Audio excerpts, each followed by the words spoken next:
दोस्तों नमस्कार, मैं मुस्तफा शर्मा एक बार फिर आजाद हिंद आवाज न्यूज के लिए सलाम नमस्कार जय हिंद सत श्री अकाल। जी हां दोस्तों, यूं तो जो है पब्लिक की अदालत में मुकदमे तो बहुत चलते रहते हैं, ईवीएम से लेकर के हर चीज जो है आज जनता के राडार पर है, हर सोशल मीडिया के राडार पर है।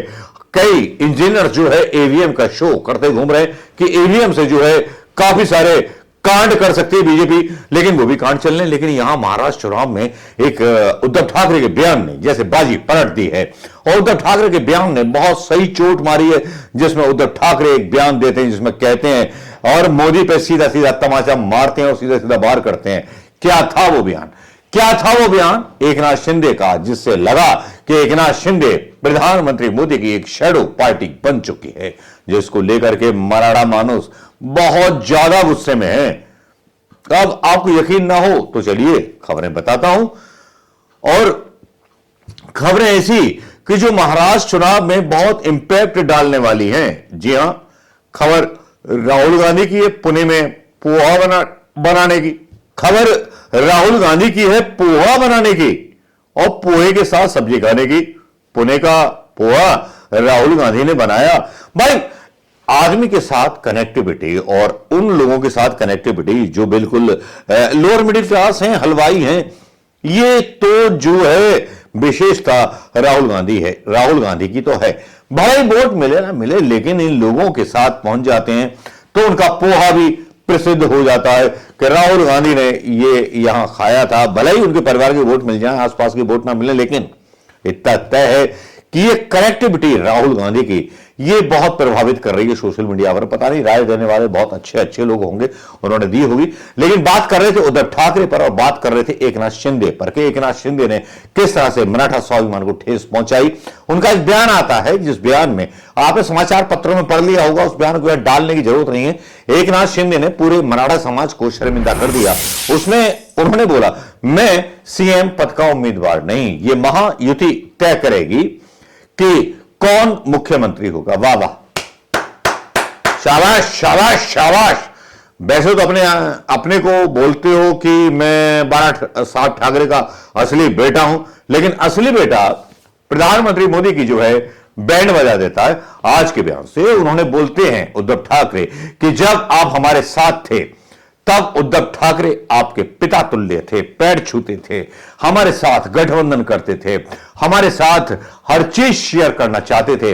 लेकिन बीजेपी की तो नीयत पता ही है ना आपको दोस्तों। अब इसमें हम बात क्या करें? ये वो पार्टी है कि जो क्षेत्रीय पॉलिटिकल पार्टियों से समझौता करती है और उन्हीं को खा जाती है। अब यहां उद्धव ठाकरे बड़े बिखरे हुए थे, उनके बयानों ने जो है हालत खराब कर दी है। और ये महाराष्ट्र का चुनाव जो थोड़ा बहुत लग रहा था कि है, और मोदी जी को भी नहीं लग रहा कि चुनाव है, भले ही ईवीएम चुनाव आयोग सेट कर दिया गया हो, उसके अनुसार ये चुनाव जीत जाएं वो बात अलग है। लेकिन यहां सही बात तो यह है भाइयों बहनों कि मतलब दांव से चुनाव जीत सकती है भारतीय जनता पार्टी और एकनाथ शिंदे की पार्टी। लेकिन जो भावनाएं और जो संवेदनशीलताएं उद्धव ठाकरे के इस बयान के बाद पनप निकली हैं, खड़क निकली हैं, और खड़क सिंह के आने से खिड़कियां खड़कने लगी हैं इस बयान के बाद। क्या बयान था, यह बयान सुन लीजिए।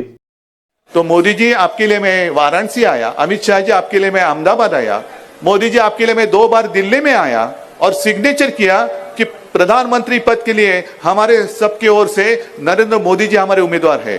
तब आपको पता नहीं था मैं किसकी संतान हूं? अमित शाह जी आप आए थे मेरे घर, मेरे पिताजी के रूम में, जिसको हम मंदिर मानते हैं, वहां आप नाक रगड़ कर गए थे। उस वक्त पता नहीं था किसका घर है।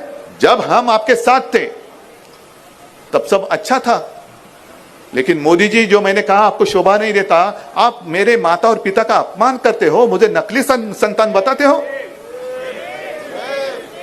अरे हाँ ठीक है, यहां मुस्लिम इलाका है, मैं बाला साहब का बेटा हूं, लेकिन इनको पूछो मैं असली हूं या नकली हूं।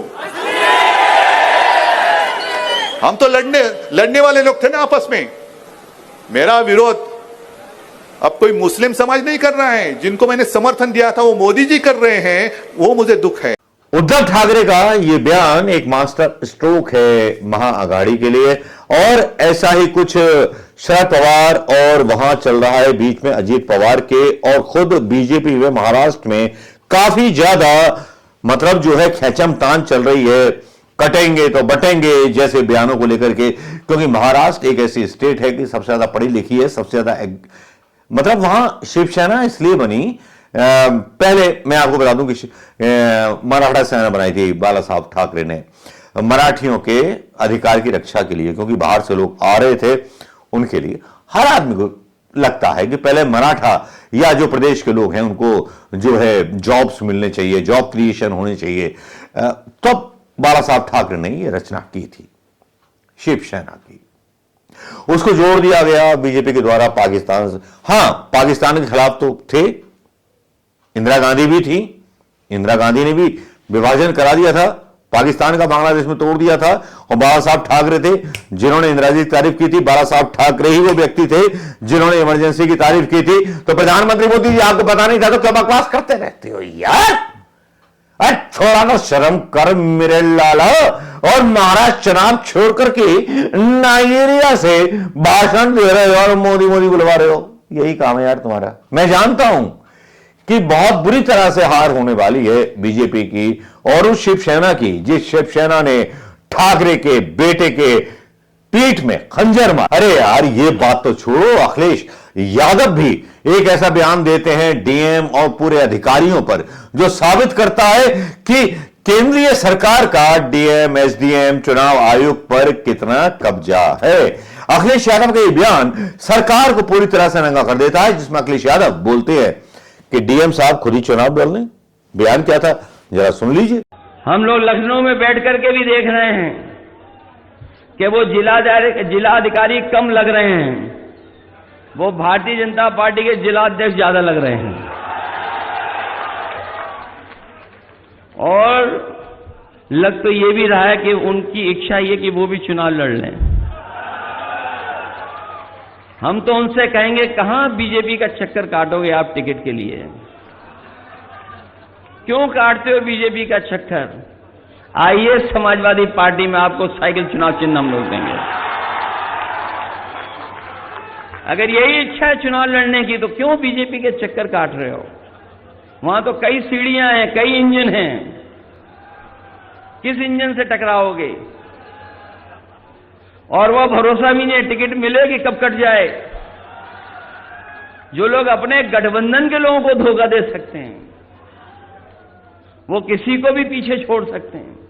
ये बयान आपने सुन लिया होगा अखिलेश यादव का। अखिलेश यादव के बयान को सुनने के बाद कोई कसर बाकी नहीं रह जाती और बस सारे पत्रकारों को बोलना पड़ता है खामोश, छोड़े पत्रकारिता, ऐसी बेहुदा पत्रकारिता करना छोड़ो और खामोश न्यायपालिका, खामोश चुनाव आयोग। ये दिखावा बंद करो, ये दिखावा बंद करो जो दिखावा दिखाते चले आ रहे हो।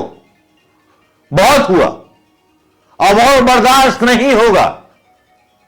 दोस्तों यही अपडेट है महाराष्ट्र चुनाव के। महाराष्ट्र में कल जो है वोटिंग होगी और उसके बाद, लेकिन बाला साहब ठाकरे के बेटे ने जो तमाचे मारे हैं वो वाकई में काबिल तारीफ है और अखिलेश यादव ने पूरे सिस्टम की पोल खोल दी है।